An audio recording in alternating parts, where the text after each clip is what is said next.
welcome to Tug Talks with Damon, and welcome to the new season. This is actually the beginning of my second season of doing this project, this amazing show. I'm so happy. So welcome to the season premiere with my guest, Dennis Williams, also known as Destiny Devine around New York City, singer, entertainer, coach, and just an amazing spirit in this city. One of the reasons why I wanted to do this show was just because there's so many amazing people in New York City who inspire me, who I've known for all these years, and just wanted to talk about your life and your thoughts. Thank you. And your work. Thank you for having me. I'm very happy to be here. I'm so glad you're here. I really You're awesome appreciate too. it. You're awesome too. You are so I'm great. so glad to know you. So glad to know you. I'm honored. So before we get into everything, what I'm asking all my guests is what you like most about your body. Oh, that's a great question. What I love the most about my body, I think, is my ass. Yeah? Yeah. What do you like about your ass? I like that people enjoy it. Uh-huh. I like that I enjoy it. Uh-huh. And it's got me a lot of nice things. Good. All right. All I mean, right. that's probably a little random, but like, I mean, No, that's I great. I have other places that I like, but you know. Like what else? I love my heart. I can't touch it, but I love the way it makes me feel to help and love others, and I love the way that it makes them feel that I'm able to do that. And that is gorgeous. That's the first time I've gotten that answer on the show, by the way. Really, wow. And I like that so much. Thank you. So one of there's so many reasons why I wanted to have you in the tub. One of which was because I was just thinking about how we met. Yes. About 12 years ago or so. That's crazy. For 12 It's years. so Oh long. my God. And because I used to do outreach and education Yes. with the New York Blood Center to Yes. talk about HIV vaccines around New York City. Yes. And go to bars and clubs and talk about HIV and sex and prevention and try to get people engaged and interested And we're in so learning about blessed to have. vaccines. We're so blessed to have you. Thank you. You make a difference. But there were times that people weren't always happy I was there. Or they were annoyed, or they didn't, traumatized or whatever. And sometimes I would be sitting there, and it would just be like a negative energy. Like people would just be like negative all night. And, but of course, you know that has nothing to do with you. I know that, and I totally get that. That's fine. Some of my colleagues had a harder time being treated like shit. But I just remember like a night at Boxers in Chelsea. And it wasn't going so well. And I was just sort of standing there getting shade. And out of the corner of my eye, I just see like this force of nature go by me. And the song was on, and Destiny Devine was showing up and doing a dance spontaneously, just doing a dance in the middle of Boxers. Was I dressed up? Yeah. Oh, yes. Because in the beginning, I dressed up a lot. Yeah. Because I was like becoming known and figuring out the business and realizing the more people see you, the more people know you. Yeah. And And you were just this breath of fresh air in this environment, and you were nice to me, and I'm really nice to friendly with everyone. everybody. I'm nice to everyone until they're not nice to me. Yeah. And it took me a long time to get there because I used to be a people pleaser, and those days are dead. Okay. I want to hear more about that. Yeah. I just want to say the other recent memory. We didn't speak I didn't see you for a few years. We were just kind of in different places. Right. And then when COVID hit, and I was still seeing clients in my office, and I was like, it was this day in April or May of 2020, and it was just so weird. It was like a Wednesday afternoon, and everything was dead. And if people know the corner of 7th and 21st, it's like that is such a populated area. Yeah. But there were no cars, no people. I was having a little freak out. Yeah. And again, out of the corner of my eye, here, walks down the block, here's Dennis. And we were just I remember it was even so fraught. We were afraid to hug back then. Because, we were being told not to touch each other. So I think we just sort of patted. Yeah. But we were just there. And you were there for that moment. And it was it was such a weird, disoriented time. But having you there was sort of all right, so here's this wonderful breath of fresh air. Oh, thank you so who much. is so kind and loving, and kind of gave me some hope that all right, whatever weird shit we're going through, we're gonna get through this. Thank you. Thank you. It's so humbling to honestly hear that from people, because I think I'm always just me. So when people tell me that I changed their life, or it's so empowering because it's like, wow, wow, you know, like, thank you. And everyone's like, yeah, you changed my life. I'm like, it's not, I think it's more of such a spiritual thing. It's not an ego thing, because yeah, I know I'm amazing and I know I'm attractive and I know I have all these qualities, but it's not about that. It's bigger than me. And the only reason I've gotten there is because I had to build my confidence. But it's not about, you know, that stuff. And I'm not looking at myself as I'm attractive or whatever. It's the purity of the heart and who you are, because that is how you show up in the world, and that's how you show up to others. It's when you know who you are and you are authentic, you bring such a wonderful power to the world. And sometimes we're authentic when we don't even know who we are. Yeah. But the universe does, and it guides us to the place where we pick up where we need to. Right. We can be authentic knowing who we are inside, and maybe not have an awareness of our outside persona. But not realizing our power. Same way. Not realizing our power, because oftentimes it's like, even walking into a room now, I know my power. Before I used to be like, oh, people don't like me. No, people be jealous, or it can be too much. Because when you're a light and you're a force of positivity in a dark world, people want you to be miserable like them. I'm having a bad day, so you have a bad day with me. Nah, bitch. No. Because I'm working through my own stuff. And if I can wake up and get out the bed and, you know, cry or feel sad, and in the next 20 seconds I'm smiling at the pier, you can do the same work. But a lot of people don't want to work on themselves. Right. They go, this is how I am, and that's it. Well, good for you, but don't bring it over here. Right. You know, like, I've always been, since I was a little boy, loving light. And it's always been very positive. And I like to see the positive in people, because everybody has a positive side. But there are a lot of evil people too. So, you know, learning to accept that there are evil in the world, because I don't want to believe that, but it is. I tend to think of it not as the evil located in individuals, but the fear energy, or what I call it, the ego energy, that we are all living, breathing in this world daily. Fear energy, which informs us that our safety lies in criticizing, judging, attacking others. And that's what most people are living and breathing 100% of the time. And if we're not going to be reactive to that, it really takes intention. It really takes effort. It's all about healing, and a lot of people don't want to. My mom used to always say you have to deal to heal, right? A lot of people don't want to deal with their problems. Yeah. They don't want to deal, so they do everything else. They blame, drugs, this, that, and look, do what you may. I'm not innocent. I've done my fair share. Unfortunately, it was later in life because I was a little afraid to start doing anything early. But as Oprah says, it's not what happens in your life, it's how you respond. And a lot of people don't know how to respond because they don't deal. They run around a situation so that they can accommodate I take that back. No, I don't. They run around the situation to accommodate the place that their mind can hold. Because not everybody's strong enough to hold what's happening to them or happened to them. And while I give that grace, I also realize you have to give them space. Because their energy can really intoxicate yours. Yeah. And a lot of times, what I've learned is that people, most of the time, they know exactly what they're doing. They're very aware if they're hurting you. They're very aware if they're kind to you. They're very aware. And the thing I've learned is to not.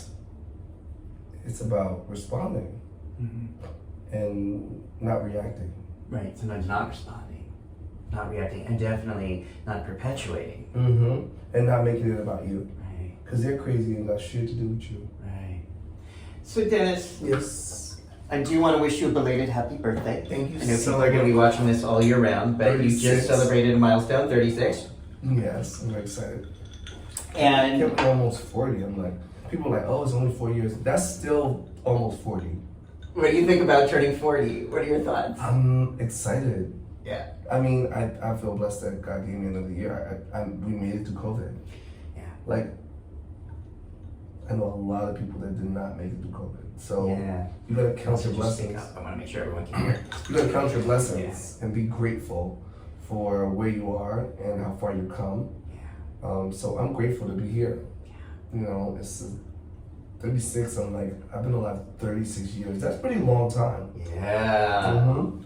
36 complete years, which actually means now you're in your 37th year because you completed 36 years, right? Yes, so now that's this so is your 37th. I know, Right. so crazy. I love it though. I'm excited. As I get older, I get wiser, and I reflect every birthday. Mm-hmm. Every birthday. When I turn 33, I know that that's the year that they say Jesus resurrected, and I'm just like, that was my year of clarity. And every year I put another year of what I want for myself. Wow. Well, I think getting older is a blessing. I mean, I'm certainly grateful. I grew up at a time when that was not guaranteed during the AIDS crisis. Mm-hmm. And then I'll say it wasn't really till I turned 40 that so many internal and external parts of my life all kind of coalesced and came together. That my professional stuff, that the prep stuff, that the media stuff, that my therapy stuff, all just all the shit I've been working on for years and years kind of all came together. Mm-hmm. And I've been writing that now into my 50s. And, so I always tell people, it's like, because in the gay community, there's a lot of ageism. A lot of people approach 40 from a place of fear and trepidation. Mm-hmm. I'm like, for a lot of us, that's when it begins. There's a lot of people who became successful in their 40s. Yeah. I mean, look at, what's her name? Tamaji. Mm-hmm. Look at her. She became famous in her 40s. Like, it's not about the age. Sometimes the universe won't give us what we want until we're ready to handle it. Uh-huh. That's right. And so a lot of times we get things too early and we mess it up. Because we're not ready because of our trauma. So we will only bring trauma into our blessing when our blessing is supposed to be the thing that carries us. Yeah. So, trauma is a thing. So, on the subject of trauma, may I ask you about recent events in your life? Absolutely. Okay. And if at any point you don't want to continue with the subject, just let me know. Absolutely.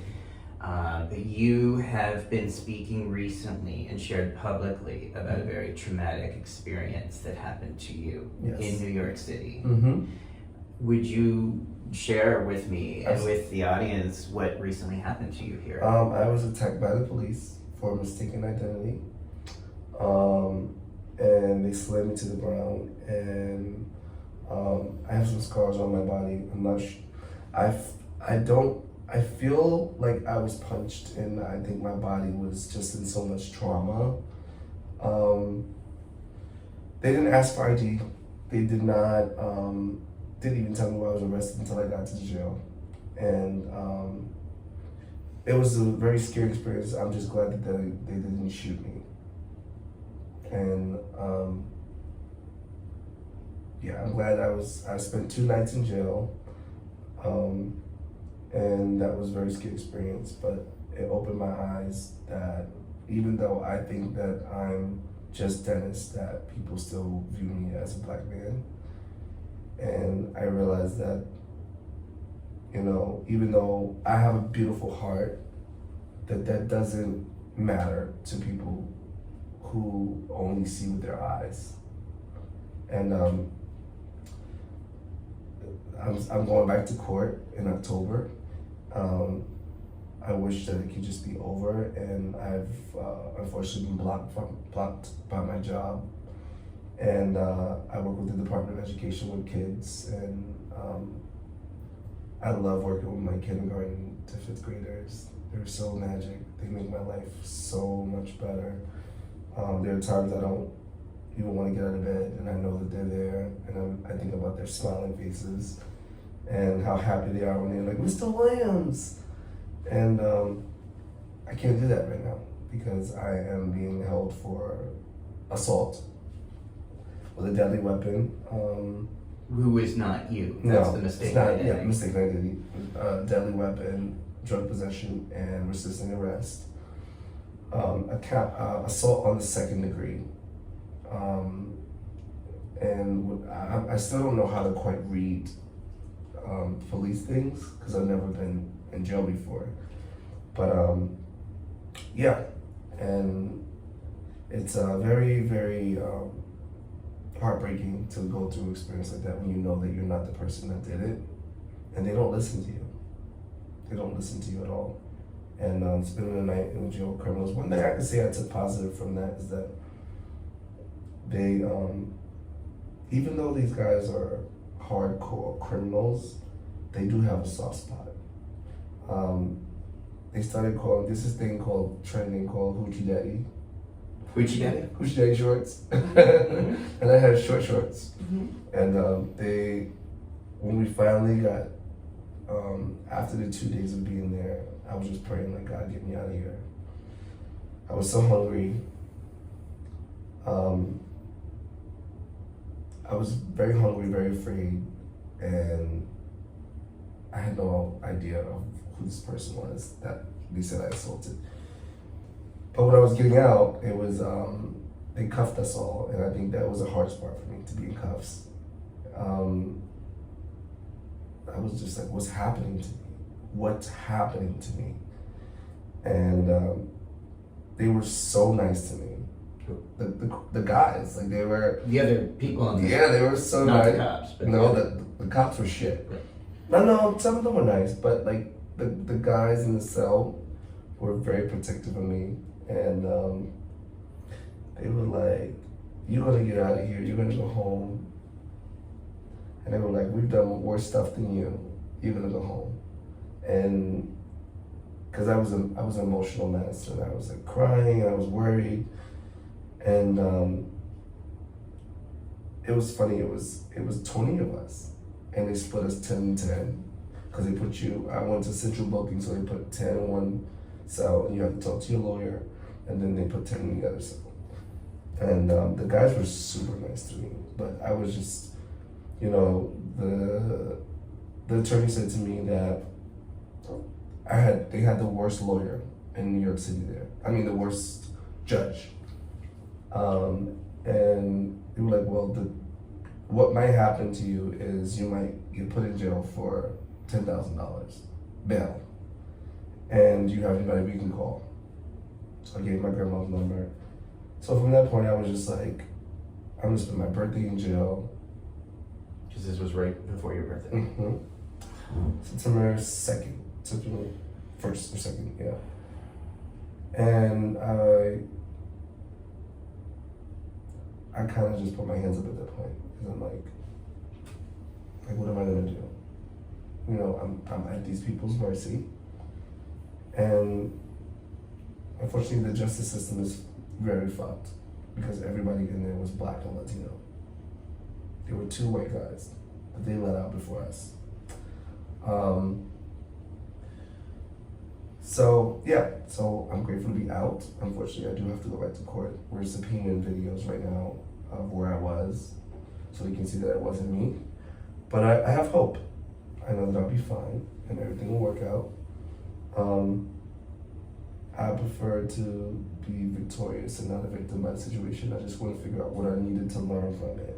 And I think what I learned is that even though you're a great person, it doesn't mean you will not be racially profiled. It's my first time. So, and hopefully my last. But I'm alive. And I'm grateful because unfortunately in this world, we know that black men being assaulted by cops can end up in death. So I'm grateful that I got to celebrate my 36th birthday and I wasn't in a body bag. But what's it like to say that about your body, about your birthday? That you're just grateful not to be in a body bag at this point. What does it feel like? Honestly, I don't want to cry, but it's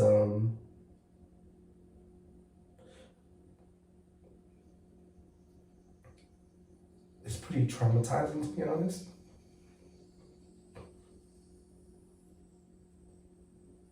And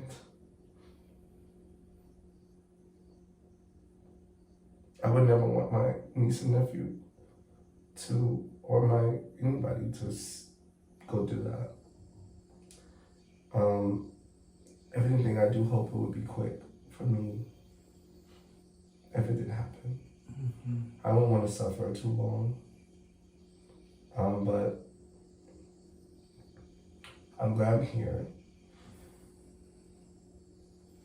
And it's even hard to even say, like, I wouldn't want it to be too long, but I'm sure it's pretty painful to be shot by someone. But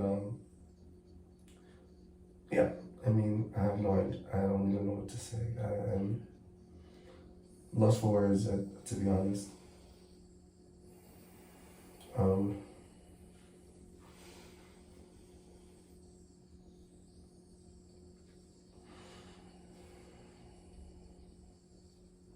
It's pretty painful to think about.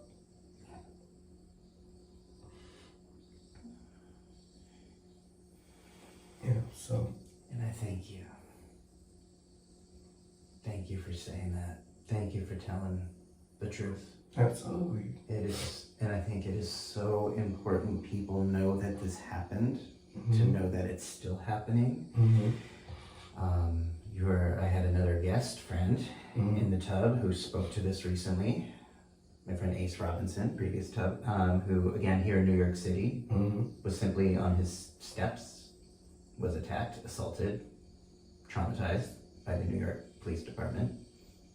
Again, mistaken identity. Mm-hmm. You know, here's a black man, so we're. You told me to look for a black That's all man. they were doing. They said we're looking for a black guy with a bald head and beard. That's not So enough. that was the profile. Mm-hmm. And And where did this take place? they attacked me outside of Monster Bar. I had a beautiful day at the pier. I was there with my friend Chris, and I was actually having a really hard day because I just had. I'm a survivor of domestic violence. My partner was beating me prior, and I was healing, and I was really having a hard day because I missed him. And I had a really great day. I felt better. He came out to support me. Cried half the day, but he was really supportive. And then that happened, and it was like what the. But for me, like I said, I try to take the positive because that's the thing that keeps me alive. That's the thing that keeps me thriving. And after almost committing suicide in 2020, I never want to be in that place again. So I keep my mind in a positive set and realize that life happens for me, not to me. And it's challenging. It's very challenging. And, but I've learned a lot these last couple months. I was with my abusive partner for almost 13 months, up and down. And then this happening, it's like, I'm looking at myself like, okay, what do I need to learn? How do I fix this? What's next? You can't sit. I heard this quote from Wanda Sykes, who I adore. She said, if you sit in shit too long, it stops thinking. Stop stinking. Mm-hmm. Because it smells normal to you. Mm-hmm. I'm not sitting in my shit. Mm-hmm. I'm gonna flush it. Mm-hmm. I'm gonna wipe my ass. I'm gonna shower and go out and seize the day. Because guess what? My grandma said, she said, it's not over till it's over. So I look for those pieces of positivity to keep me moving. Mm-hmm. It's the only way life goes. Cry, but then you gotta get up and keep moving. You have a house, you have rent to pay, you have food that you need to eat. And then I realized that sharing my story, I didn't realize how many people love me. Because I thought nobody loved me for real. I never felt like anybody really loved me. Until recently. It took me to get through this abusive relationship to realize that people actually loved me. How did you realize that? How did that message come through? When people saw my pain, and they were trying to save me, because I wasn't saving myself. During the relationship? I kept going back, hoping that he wouldn't beat me again. He spit on me. He spit on me. He kicked me. He choked me. He slapped me. And I just thought, what really helped me is realizing that I was in a trauma bond. A trauma? Trauma bond. What? And people don't know about narcissists until now, when I know more about it.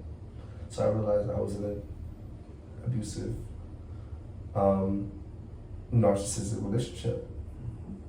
And he told me, he said, I never loved you.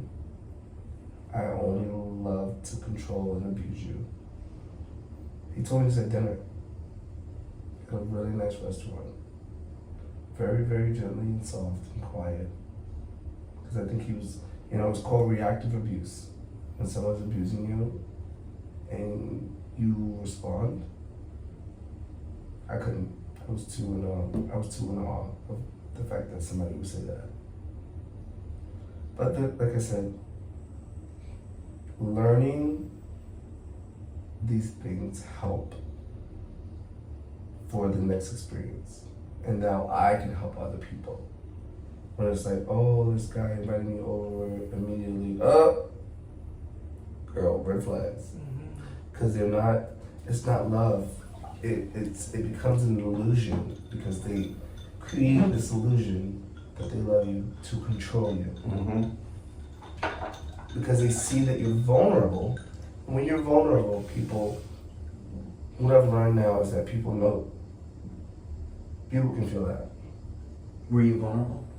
Oh yeah, I just had got a surgery, had stitches still in my body. But emotionally, do you feel like you were vulnerable to that kind of behavior, to that kind of narcissism? I didn't know I was. He wasn't mean in the beginning. Mm-hmm. Right. It grew. I started learning, he's like, you don't talk to people in my building unless I tell you to. You don't do this. You don't do that. When you get in the pool in my building, you don't talk to people. You can only talk to me. The little things that I thought was cute, it led up. It led up to the violence. Yeah, because I didn't listen to him anymore. He told me not to get up and go talk to somebody, and I got up. I was like, I'm over this. I'm not a robot. And then that's the first time he hit me. And begged me to come back, and then tortured me. Tortured me. I mean, I knew though, if I went back, that was it. But I wanted to believe. He looked so sincere. I was sorry. And then he took me out for my birthday to make up for beating me before it. But that's not love. Anybody that loves you will never put their hand on you. Unless it's the hug, kiss, fuck the dog shit out of you. So now I know, and I'm like, the red flags, or I call it the process of deletion. Deletion. I'm deleting it immediately. Like, if it seems aggressive, it is. Mm-hmm. Like, the grabbing of the arms, behind the neck, who are you talking to, I'm the boss, all these things are a sign of narcissists. Because they're holier than thou, they're the majesty, you bow to them. Yeah. You don't. And also, people miss that point you said earlier, that there's a glamorizing, there's mesmerizing, there's that the narcissists are classically able to make you feel like, oh, you're the most special person on the earth. Absolutely. And to bring you in that spell, Absolutely. so that you're more readily vulnerable to the abuse that is to come forward from that. Because you literally put your guards down. and he was an abusive alcoholic. So he knew that I was broken, and he's an alcoholic. I like drinking. So what do? We drink together. And we, he bought food. We lived in a really nice high-rise building in New Jersey, and he offered me a lot of nice things, and I appreciated it. I did. But then he started to devalue me. I knew he was cheating. I knew he was lying. It's like, we're not together, but I spend 98.9% of my time at your house. Now, you said before that you felt broken before you met him. You were feeling broken before you met him. You were suicidal. I was. Well, it's because my mother passed in 2018.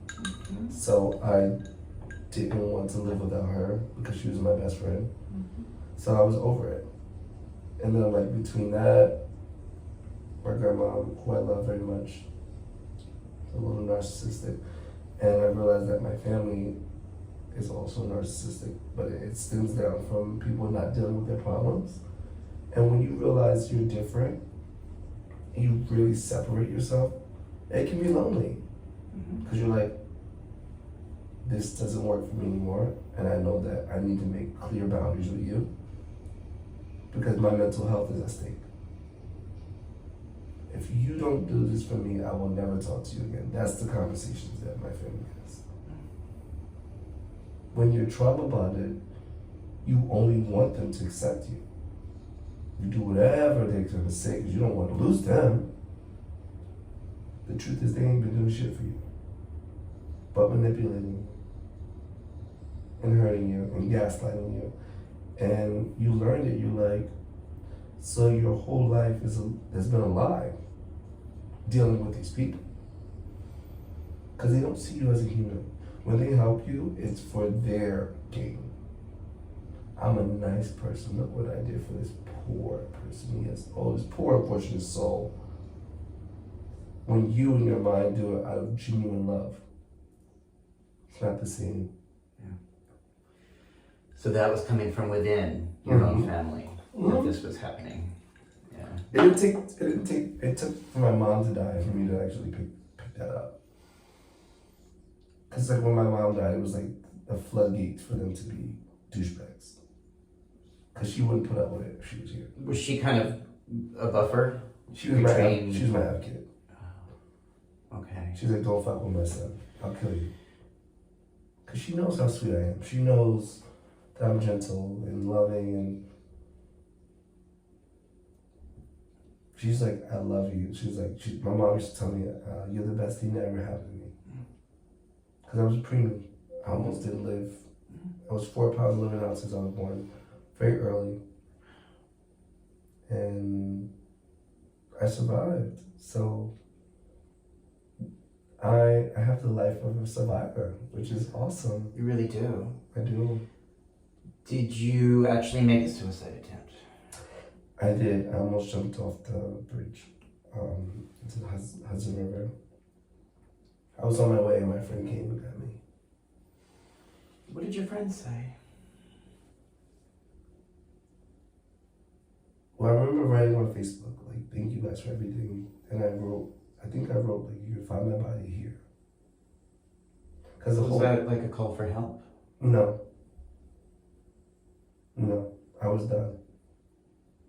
The whole day I thought about jumping in the water.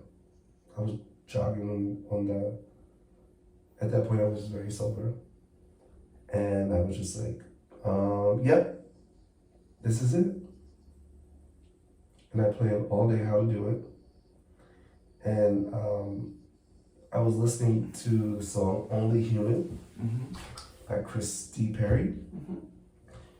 And there was a point where she said in the song, I have had so much till I've had enough. And then that's when I was like, I wrote the post. And I was like, and I did, I'm gonna be honest, some drugs and drink. And I was like, I have the willpower. I knew exactly where I wanted to jump from. Where? I wanted to try my hardest to get to the highest bridge, so that when I fell in the water, my bones would break. Which bridge? I wanted to go to 175th. Mm-hmm. That's the biggest bridge. So how close did you get to that? Not very far. My friend got to me in like 20 minutes. Which friend? So we met at auditions. We didn't hang out all the time. Did someone really hurt? He came all the way from Washington Heights, speeding down the highway. And how did he stop you? He said, "Stay on the phone with me." He said, "Stay on the phone with me." Mm-hmm. I don't remember much. I do remember the woman at the ambulance asked me if she could touch me. Because I was... So it involved an ambulance? He came and got me, yeah. Because I was... And I said yes. And I remember waking up in the hospital, saying I wanted to go home, because at this point I'm sober. And they were like, "You can't. Do you remember what you did last night?" And I had no real recollection of what happened. And then they put me in a psych ward. And I was supposed to be there for 14 days. I was only there for 4. Thank God for my grandma and my family. They do pull through when they need to. So, thank y'all. But, yeah, I mean, I got out and then, okay. Just go, I think.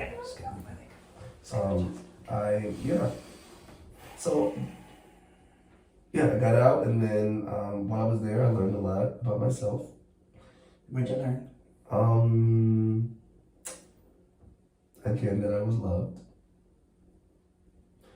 I learned that people love you in the capacity that they can. And that you have to accept that. Because we want people to love us in the capacity that we love them. Mm-hmm. That's not on us.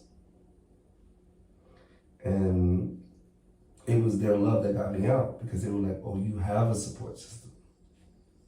My grandma called every hour on the hour. That's one thing I do think, even though I feel like all that stuff, I do feel like she genuinely loves me. She's doing the best she can. And she raised me since I was 4 months old, so that's all I know. And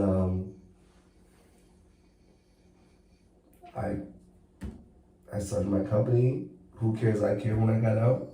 I drew my logo and I said, how do I help people in pain that feel like they're alone? And my company, Who Cares I Care, came about. So let's talk about that. So you went through this situation. Mm-hmm. You were hospitalized for 4 days. Mm-hmm. It seems like you learned a lot. You gained a lot of insight from that. Mm-hmm.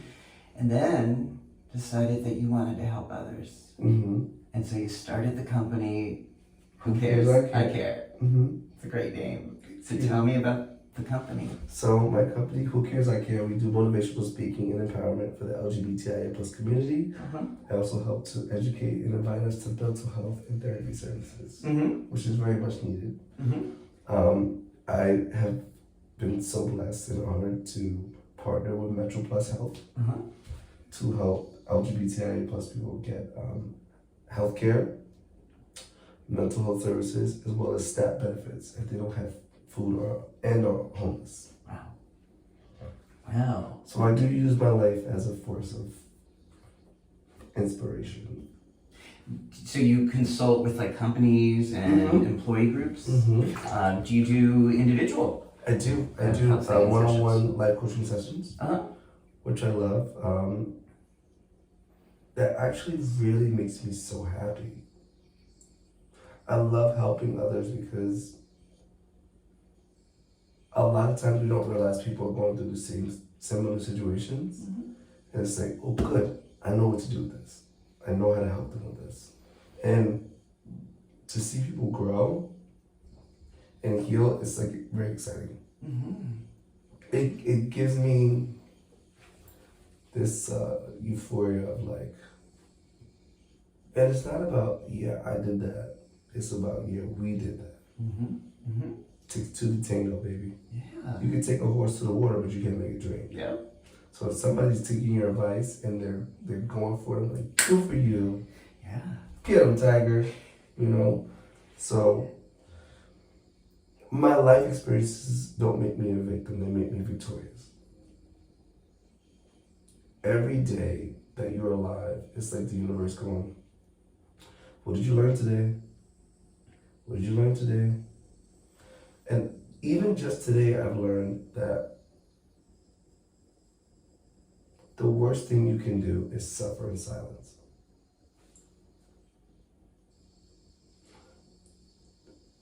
I woke up very heavy-hearted because of, the cop situation, and I started feeling myself get in that place of suicidal.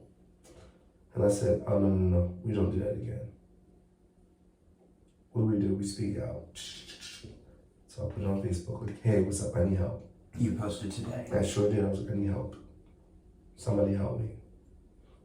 I mean, floodgates.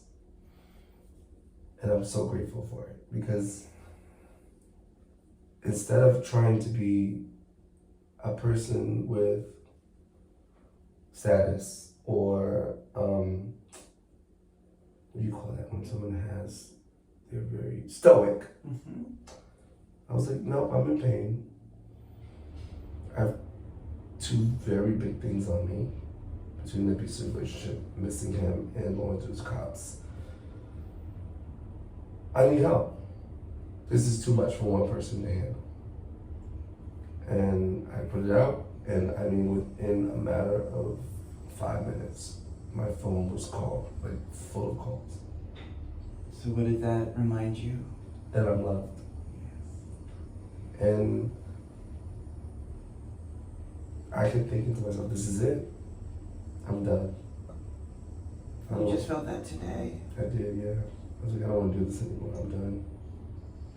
And the universe was like, nah, bitch. And then being able to be here with you reminds me how loved I am too. The most loving, positive people go through the hardest things. But it's the universe testing us. What's the test? Are you ready for what I really have for you?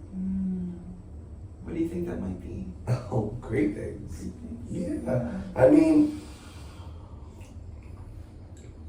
it's a little embarrassing. Not embarrassing. Stop saying embarrassing minutes, because then I'm shaming myself. It's hard to go through painful experiences when you are a public figure, because I am, and everyone has this expectation of you constantly, and you're trying to be a human being, and they can't even stand to see you sad, because it's like, I need the happy Dennis. I need the one that I see on Facebook. I need the person. So then you start alienating yourself. You stop going to places you love. You stop calling people you love. Because it's like, well, they need me to be perfect, and I can't be perfect right now. Do you feel that pressure to I be do, absolutely, all the time. All the time. And yet, when you're open and you're vulnerable and you ask for help, does that not feel like you're being perfect? No. It doesn't. It feels embarrassing. It feels excruciating.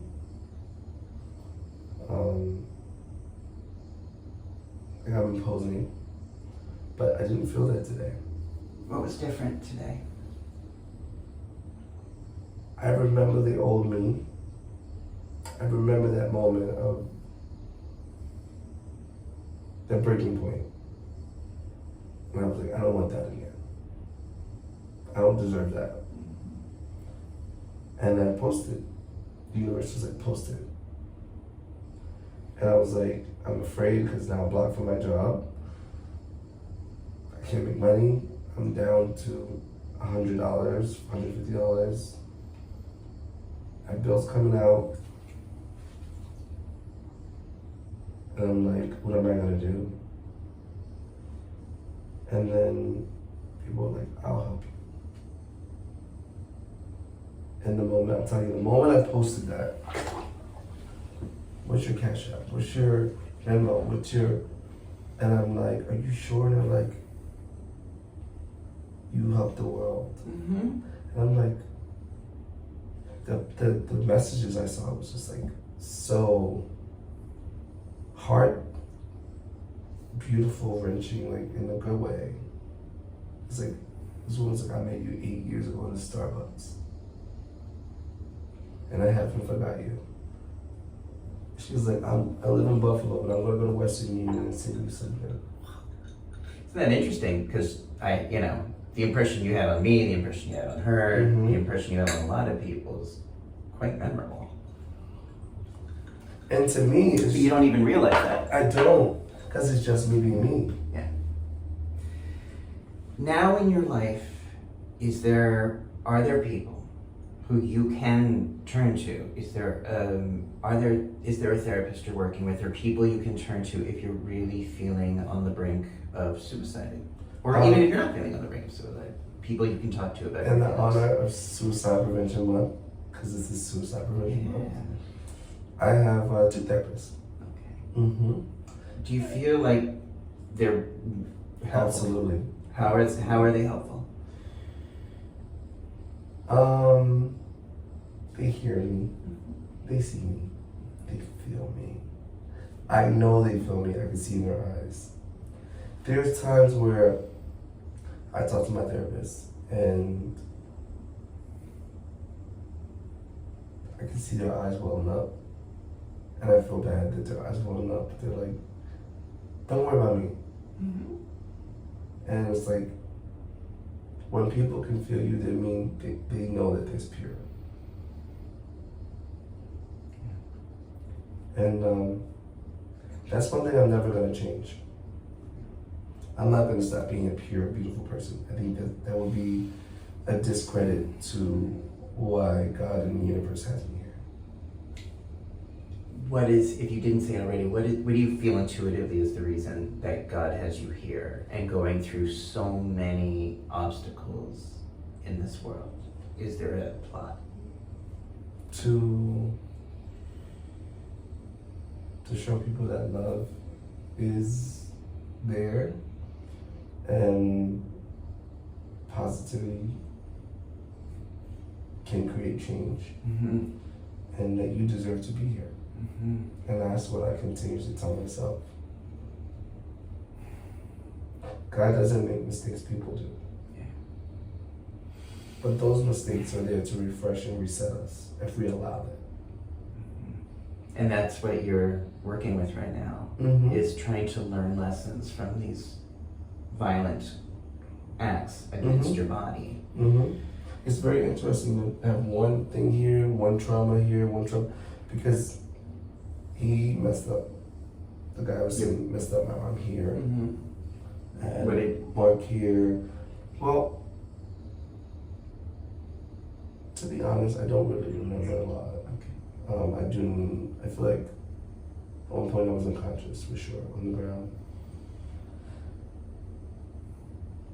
But I don't even remember this. I didn't even realize I was injured by the cops until I left. I think I was in such a high state of trauma. Do you have legal counsel now? I'm working on that. I'm gonna call the NAACP, Yeah. and I'm really gonna fight because I want people to look at my track history. I've never hurt a person before. Never. Ever. So you mistakenly identified somebody that you're looking for, but you're all nasty. You don't gonna say sorry.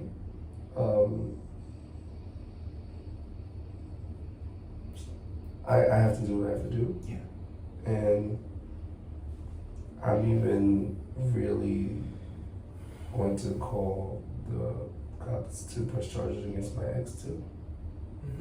Wow.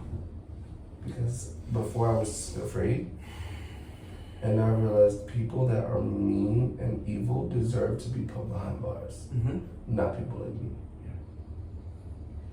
And they deserve to learn their lesson. Yeah. Because letting them get away with their behavior will only make it accessible for the next person to be hurt. You don't do that this season. Yeah. My tears don't define me, they design me. I cry to cleanse, not for revenge. That was really good, Dennis. Good thing we recorded that. Me too. Oh my goodness. Thank you. It is generous of you to share these experiences. It is generous of you to be vulnerable. It is generous of you to show us the other side behind Happy Dennis. I hope you know with me that you don't have to be Happy Dennis. We, can have these conversations about what's really going on. And that's why. And I know we don't always keep in touch during the years, but it's not about keeping in touch. It's not about always keeping in touch. It's the touch of the heart that reminds you of the person that you met. Because that is something that's forever. Especially when they're consistent. Because even though I've been through a lot of pain, I don't let it show up on how I treat others. Well, and that is the beauty of this experience. When we recognize how hate and violence is perpetual, that the people who have enacted hate and violence against you received it from someone else. Not that excused it. Right. But if we can see it and understand it from that framework, people who have used physical violence against you, perhaps people who have been emotionally violent in your family, these are all people who learned it. These were the tools they were given. And they're hurt. When any of us say, I'm going to stop the cycle, I am not going to use that pain to enact and perpetuate pain against other people in my life. We stop the cycle there. That's when you stop becoming a victim and you start to realize you are in control of your life, as Oprah would say.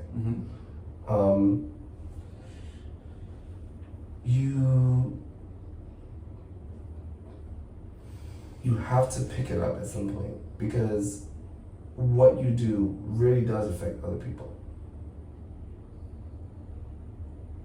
But not everyone has the tools to process that. There's a lesson, and then there becomes a blessing, if you allow it.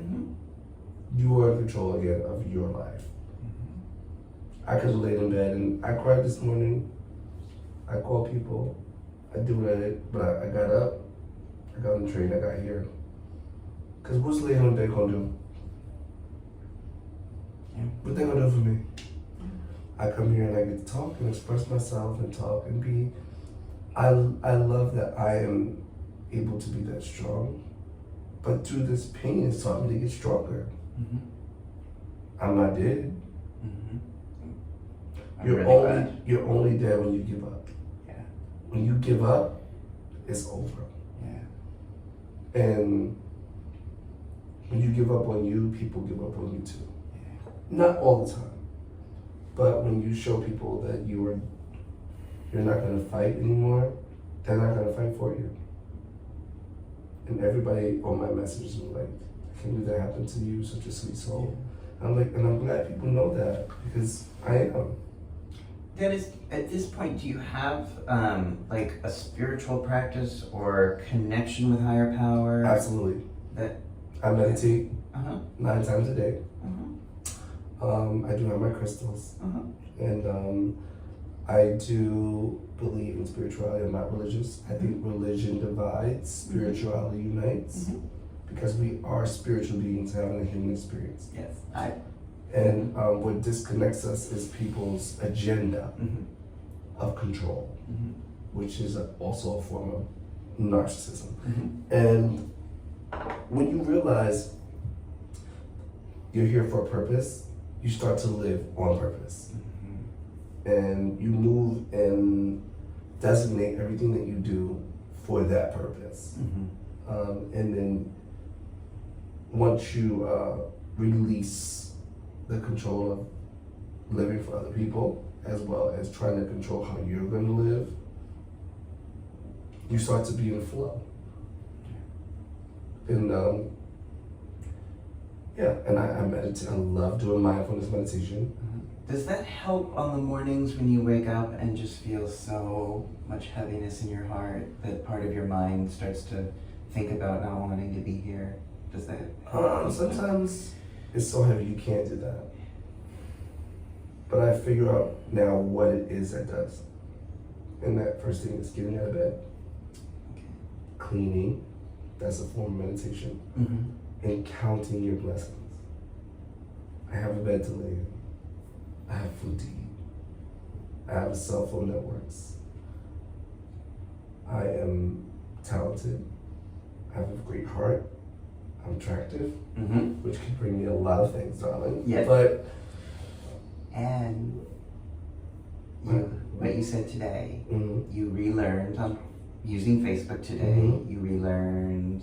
People love. You People have love friends you. who love you. And it's very, very nice to know and allow your body to just accept it. Because when you know how celebrity, I'm not gonna put, no, do not discredit yourself. You know how celebrities say it's lonely at the top, or it's like you don't really have to, it's the truth. Like when you get to a certain level in your career, in your life, the same people that used to love you, it changes. Because you think you're all that, you think you're the shit, you think, and in my mind, I'm like, I'm still the same person. I'm just excited to share with you what's going on in my life. But then you realize this. It's like a tree, right? A tree drops its leaves. And when we realize that, the universe is like, I'm gonna give you another tree. And we're so, this is part of our mind, it's also a form of narcissism, trying to control. We hold on to the tree that has lost all its leaves. And we're trying to sweep it up like, this is the same leaf that, I've been with this leaf for 20 years and they're gonna be, sometimes that leaf that you pick up could be the person or the thing that messes up every part of your success. I call people, I call them stranger angels. Stranger angels. Because I don't know you, but I know you're for me. Yeah. So when you release, you receive. And it's something so powerful in that. Yeah. You gotta let go and know that the best is yet to come. Beautiful. And I'm glad you know that. I'm glad you're remembering that. I'm glad you're reminding about that. There is so much ahead of you, Dennis. Thank you. And again, I think well, thanks. I think so much of the spiritual, emotional, professional, creative work you've been doing in your life, I'm telling you now, over these next few years, you're going to come together. I feel it. You're going to reap the benefits of sticking around. Thank you. And being here as a loving being in this earth. Thank you. And you're right, you already know that when that happens, some people are going to be happy for you and some people are not. And that's telling. I mean, I know that. It's like, okay, that's good. That's the filter system. But it's like, Bobby, Drop in the dead leaves. Like, they dead off. That's but okay. they drop themselves. They drop themselves. They That's drop okay. themselves. That's all right. Because they know they're dead leaves. Yeah. And I've watched them drop. Yeah. Because a lot of people were not expecting me to survive my mother's death or my abusive relationship. Two abusive relationships. Oh my goodness. I was in two. I didn't realize that. And because I didn't share the last Okay. because of embarrassment. And then the cops, I'm like, okay. And so, but like, I love that every life experiences becomes a chapter in the book that you have not even written. And that was going to be my last question. What are you thinking at some point of perhaps writing a book or writing about absolutely your life and these lessons? Mm-hmm. Beautiful. I love you when you have so much that you've been through, or you have so much, you know, as Oprah would say, so much is required. Mm-hmm. Because you can't go do all of this, and this is what I talk about with victimhood. And that's one thing he did teach me too. Mm-hmm. He taught me a lot. He taught me a lot. Who? The partner? Mm-hmm. Yeah. So I don't take, there wasn't always bad experiences. Yeah. We had some good times. Yeah. But the hard things to realize that they were fake. Yeah. So these lessons, the book, you also have a creative, you're a dancer, singer, we didn't even Singer. get so I much know, to that in the singer, interview. dancer, Singer, actor, dancer, director. amazing, so much creative energy Thank you to so offer this world. And I want you to promise me that we will come back and talk about more of your projects and Absolutely. more of what's happening in your world as Absolutely. over time in this bathtub and just like one-on-one. Absolutely. You know, it's down, so much of your story affects me and angers me. So much of what happened recently, the racial profiling, Mm-hmm. the fact that this doesn't happen to white guys. Mm-hmm. And I want to make that very clear about why this is really important for people. I mean, I'm a white guy in New York. I don't have to worry about being racially profiled when I go to bars or clubs. It's not like the cops are outside saying, you know, let's like assault that perky white guy. They don't do that. Mm-hmm. If there was even a question, I would be asked for ID. I would be treated civilly. That has happened. Mm-hmm. But never with the threat of violence or trauma or interrupting my life or putting me in a jail cell or having to deal with any legal financial repercussions. That's racial profiling. Mm-hmm. And I know you know that, but I just want to make sure that everybody who is watching this is aware when we talk about racial profiling, when we talk about Black Lives Matter, when we talk about injustice, this is exactly what we're talking about. This is something that happens regularly in New York City and in all areas of the US. It doesn't happen to white folks. And now the fact that you've lost your source of income because of this, and I didn't realize that part, and I want to talk more about that. I did lose my source of income. So, Okay. Now, would you, if people are watching this Mhm. and are inspired, would you like their help? Sure, Would you, if they'd like to. So what is the best way from here on out for people to follow your work as well as support your work if they so choose to do so? My Facebook is Dennis Williams NYC, and everything is basically my Instagram is Dennis NYC1 because my other one got hacked. And if you like to support my company or me financially, my Venmo is DennyBoy2020, and my Instagram, my Cash App is DennyBoy. No, I'm sorry. My Venmo is DennyBoy20. My Cash App is DennyBoy2020. Okay. And the links will be right below the screen for those who are watching this on YouTube, so you'll be able to see that. So if people want to reach you, talk with you, consult with you, or just support your work, Dennis, or support your legal financial difficulties right now, they can do that. yes. They can contact me at dennis@whocaresicare.us. And you can check out my website to see all I've done. And I look forward to a beautiful life, and it only gets better. Yeah. And we have to take it one moment at a time. Well, I will say some of the people who inspire me most in my life are those who rose to the occasion of fear with love. And I consider Gandhi to be one of those people, John Lewis to be one of those people, Nelson Mandela to be one of those people, and what you're describing right now is an example of that. Meeting violence, meeting racial persecution with a sense of God, with a sense of wholeness, with a sense of love, with a determination not to be victimize, not to give up, not to Mhm. die. You can't, because they want you to die. That is what they would want, Mm-hmm. and you're not going to give them that. They're not gonna win. Beautiful. All right. You know, Thank you. a, a source of winning is showing up, and I will continue to do so. I am a firm believer in that.